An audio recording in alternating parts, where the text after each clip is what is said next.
Hello, witches. So today I'm bringing you a poem by Dora Sigerson Shorter. It's published in 1907 about the Irish witch.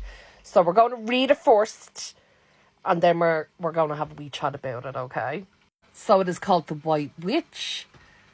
Heaven help your home tonight, McCormick, for I know a white witch woman is your bride. You married for your woe. You taught her but a simple maid that roamed the mountain side. She put the witch's glance on you, and so became your bride. But I have watched her close and long, and know her all too well.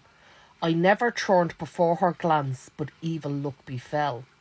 Last week the cow beneath my hand gave out no milk at all.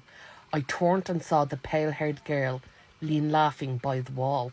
A little sup, she cried, for me. The day is hot and dry. Begone, I said, you witch's child. She laughed a loud goodbye. And when the butter in the churn will never rise, I see, beside the door, the white witch girl has got her eyes on me. At dawn today I met her out upon the mountain side, and all her slender fingertips were each a crimson dyed. Now I had gone to seek a lamb, the darkness sent astray, so for a lamb the dawning winds and sharp-beaked birds of prey. But when I saw the white witch maid with blood upon her gown, I said I'm poorer by a lamb, the witch has dragged it down. And why is this your hand so red, all in the early day? I seized her by the shoulder fair, she pulled herself away. It is the rattle on my hands, the rattle also red, for I have marked McCormick's sheep and little lambs, she said. And what is this upon your mouth, and on your cheek so white? Oh, it is but the berry stain. She trembled in her fright. I swear it is no berry stain, nor rattle also red. I laid my hands about her throat, she shook me off and fled. I had not gone to follow her a step upon the way, when came I to my own lost lamb, that dead and bloody lay. Come back, I cried, you witch's child, come back and answer me. But no maid on the mountain side could ever my eye see. I looked into the glowing east, I looked into the south, but did not see the slim young witch with crimson on her mouth. Now though I looked both well and long, and saw no woman there, out from the bushes by my side there crept a snow-white hare. With knife in hand I followed it by ditch, by bog, by hill. I said, your luck be in your feet, for I shall do you ill. I said, come be you fox or hare, or be you mountain maid, I'll cut the witch's heart from you, for mischief you have made.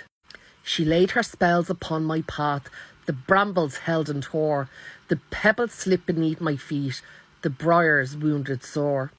And then she vanished from my eyes, beside McCormick's farm. I ran to catch her in the house and keep the man from harm.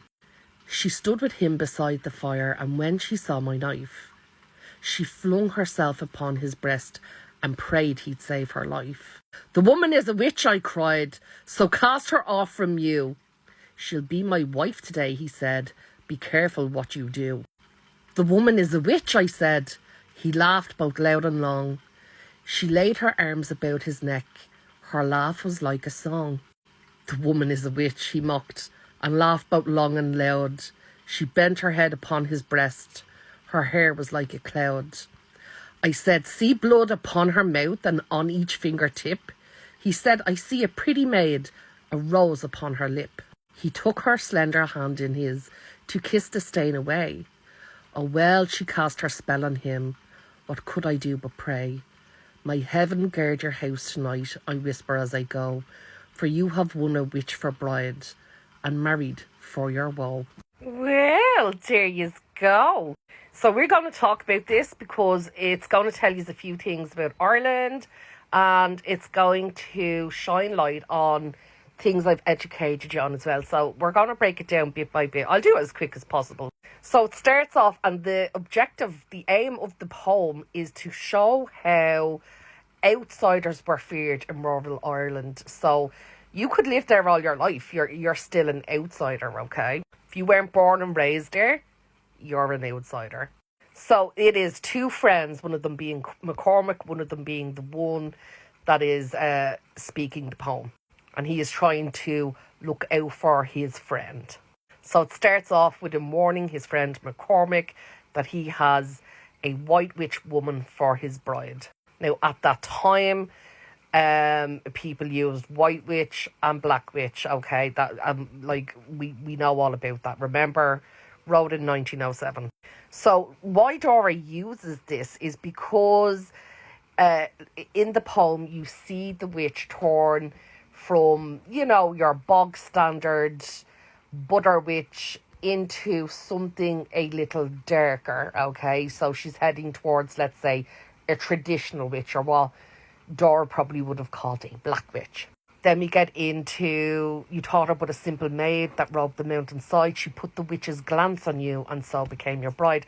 I have also taught you about the Irish witches' eyes. So a lot of cultures, the witches of those cultures would have seen eyes as a way in. The Irish witch seen eyes as a way out, a powerful tool. They do a lot of their spell work with their eyes. In this case, it would have been obsession.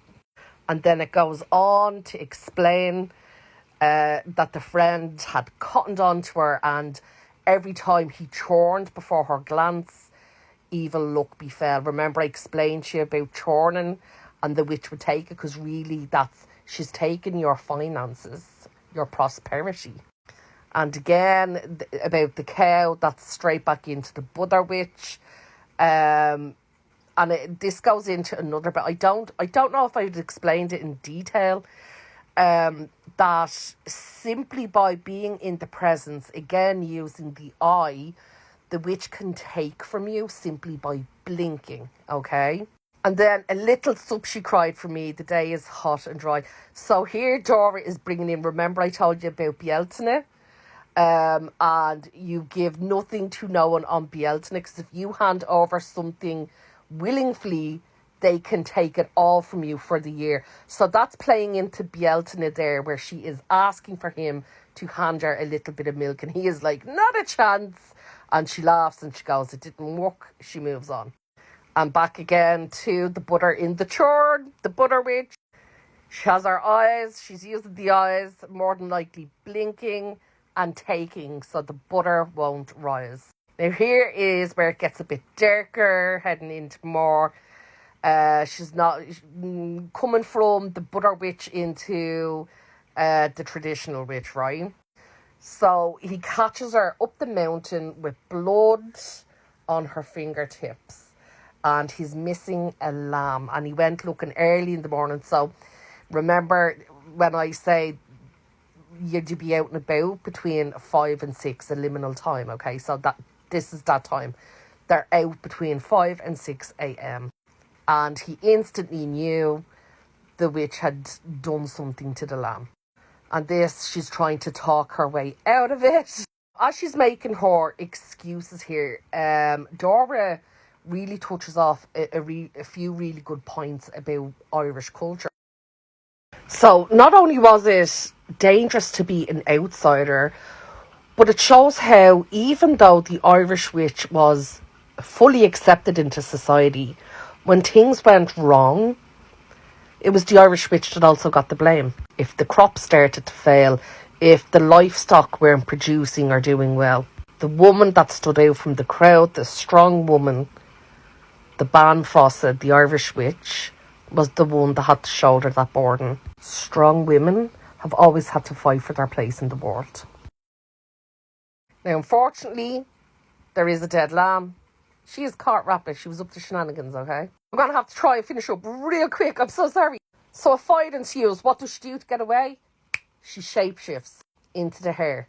And off she goes. She's working with the land, the brambles, making sure you can't catch her, straight down to the obsessed man that will protect her. Tries to warn his friend. It doesn't work. He is well under the witch's influence. And it ends with him realising he's powerless against the Irish witch. I'm so sorry you had to cut that down real short. Not only will an Irish witch protect herself, she will also have a protector. Pretty sure if this was real life, McCormick's friend would be going bye-bye not too long after this. There you go.